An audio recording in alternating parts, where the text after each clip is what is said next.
ఎన్నికలకు ముందిచ్చిన ప్రతి హామీ నెరవేరుస్తామన్నారు ఏపీ సీఎం చంద్రబాబు. పాలన పట్ల ప్రజలు చాలా సంతృప్తిగా ఉన్నారన్నారు. ఉచిత బస్సు ప్రయాణానికి సర్వం సిద్దం చేశామని, ఉచిత బస్సుతో సూపర్ 6 హామీలు పూర్తయినట్లేనన్నారు. తన అరాచకాలు సాగడం లేదని, జగన్ అసహనంతో ఉన్నాడని, అతని నైజమేంటో ప్రజలకు తెలుసన్నారు. పులివెందులో నామినేషన్ వేయడానికి భయపడే పరిస్థితుల నుండి 11 మంది నామినేషన్ వేయగలిగారని, వైఎస్సార్ హయాం నుంచి పులివెందులో ప్రజాస్వామ్యబద్దంగా ఎన్నిక జరగలేదన్నారు. శాంతి భద్రతల నిర్వహణ పటిష్టంగా ఉన్నాయి కనుకనే ప్రజలు ధైర్యంగా బయటకు వచ్చి ఓటు వేశారని ధీమా వ్యక్తం చేశారు.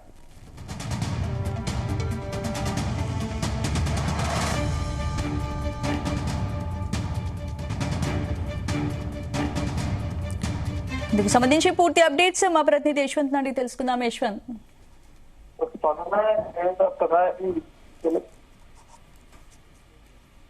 హలో యశ్వంత్.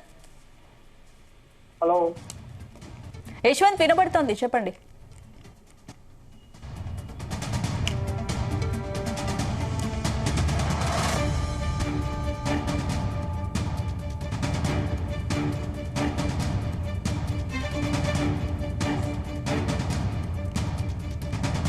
ఎన్నికలకు ముందిచ్చిన ప్రతి హామీ నెరవేరుస్తామన్నారు ఏపీ సీఎం చంద్రబాబు. పాలన పట్ల ప్రజలు చాలా సంతృప్తిగా ఉన్నారన్నారు. ఉచిత బస్సు ప్రయాణానికి సర్వం సిద్దం చేశామని, ఉచిత బస్సుతో సూపర్ 6 హామీలు పూర్తయినట్లేనన్నారు.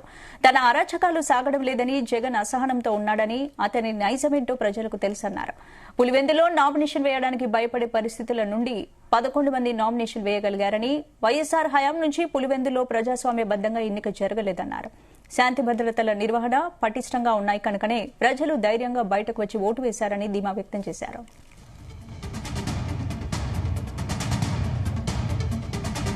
ఇందుకు సంబంధించి పూర్తి అప్డేట్స్ మా ప్రతినిధి యశ్వంత్ అందిస్తారు. యశ్వంత్, రైట్, ఎన్నికల ముందు ఇచ్చిన హామీలు ఒక్కొక్కటిగా అమలు చేసుకుంటూ వస్తున్నామని చెప్పేసి అయితే మాత్రం సీఎం చంద్రబాబు అన్నారు. అదేవిధంగా పాలన పట్ల కూడా ఆంధ్రప్రదేశ్ ప్రజలు చాలా సంతోషం వ్యక్తం చేస్తారని చెప్పేసి కూడా ఇటు సీఎం చంద్రబాబు భావిస్తూ ఉన్నారని చెప్పుకోవచ్చు. అదేవిధంగా రేపు ఆగస్టు 15 నుంచి కూడా ఉచిత బస్సు ఏదైతే అమలు చేస్తున్నారో దాంతో కూడా సూపర్ 6 హామీలు కూడా అన్ని పూర్తయినట్లు ఉన్నాయని చెప్పేసి కూడా సీఎం చంద్రబాబు చెప్పుకొచ్చారు. అదేవిధంగా కూడా ఏదైతే తన ప్రభుత్వ హయాంలో ఏదైతే వైఎస్ జగన్ గత 5 సంవత్సరాలు ప్రభుత్వ అరాచకాలు ఇప్పుడు ఎక్కడా జరగడం లేదని కూడా ఇటేపు చెప్తున్నారు. అదేవిధంగా కూడా రానున్న రోజుల్లో కూడా పూర్తిగా ఎక్కడ కూడా ఎలాంటి వివాదాస్పద ఘటనలు లేకుండా కూడా పూర్తిగా జరిగేలా ఉంటామని చెప్పేసి కూడా చెప్తున్నారు. అదేవిధంగా కూడా ఇప్పటికే పులివెందులో జరిగినటువంటి ఏదైతే ఎన్నికల్లో కూడా గతంలో 30 సంవత్సరాల్లో ఎప్పుడూ లేని విధంగా కూడా ఈసారి 11 నామినేషన్లు జరిగాయని చెప్పేసి కూడా చెప్తారు. ఎక్కడా కూడా లా అండ్ ఆర్డర్ మిస్ కాకుండా ఉండేలా కూడా పోలీసులు పటిష్టమైన భద్రత చేపట్టారని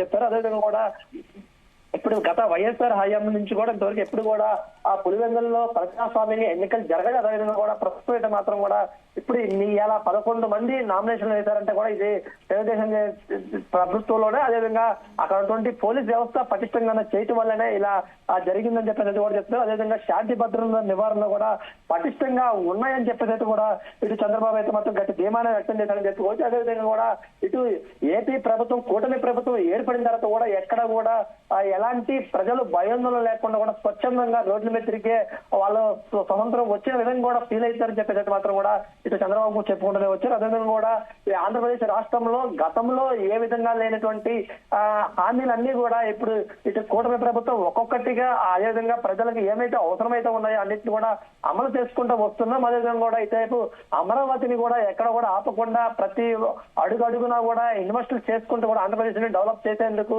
శతవిధాల ప్రయత్నం చేస్తున్నామని చెప్పేసి కూడా చంద్రబాబు చెప్పారు. అదేవిధంగా కూడా జగన్ మాటలు నమ్మే పరిస్థితిలో కూడా ఏపీ ప్రజలు లేరు.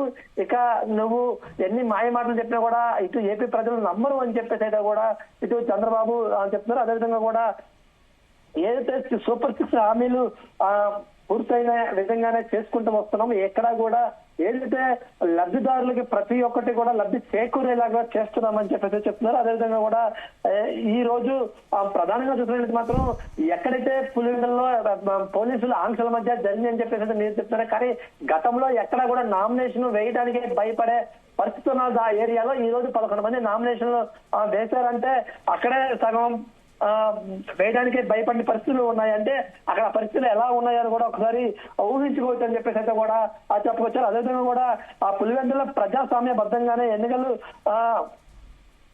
జరగలేదని చెప్పేసి అయితే కూడా చెప్తున్నారని చెప్పేసి అయితే కూడా దీన్ని చెప్తున్నారని చెప్పేసి అయితే కూడా ఇటేపు చంద్రబాబు వ్యక్తం చేస్తున్నారు. దీనిపై కూడా రానున్న రోజుల్లో కూడా ప్రతి ఒక్క హామీని కూడా మరి కొంతగా ప్రజలకు చేకూరే విధంగా కూడా చేస్తామని చెప్తున్నారు. అదేవిధంగా ఆగస్టు 15 నుంచి ఫ్రీ బస్సు అమలు ఏదైతే ఉందో దాన్ని కూడా మహిళలందరూ కూడా సద్వినియోగం చేసుకోవాలి. ఎక్కడా కూడా ఇబ్బందులు పడకుండా ఉండేలా కూడా ప్రభుత్వం ప్రతివిధాలా కూడా ప్రయత్నం చేస్తున్నారని చెప్పేసి కూడా చెప్పుకుంటూనే వచ్చారు. అదేవిధంగా కూడా ఇప్పుడు ప్రస్తుతం అయితే మాత్రం ఏపీలో శాంతి భద్రతలు పటిష్టంగా నిర్వహిస్తున్నాయి కనుకనే ప్రజలు ధైర్యంగా బయటకు వచ్చి ఓటేశారనేది ధీమా కూడా వ్యక్తం చేస్తున్నారు. ఏదైతే పులివెందులో జరిగినటువంటి ఎలక్షన్ లో కూడా అక్కడ టీడీపీ గెలిచే అవకాశం ఉందని చెప్పేసి అయితే కూడా ఇటే చంద్రబాబు ధీమా కూడా వ్యక్తం చేశారని కూడా చెప్పుకోవచ్చు మనం. Right, thank you.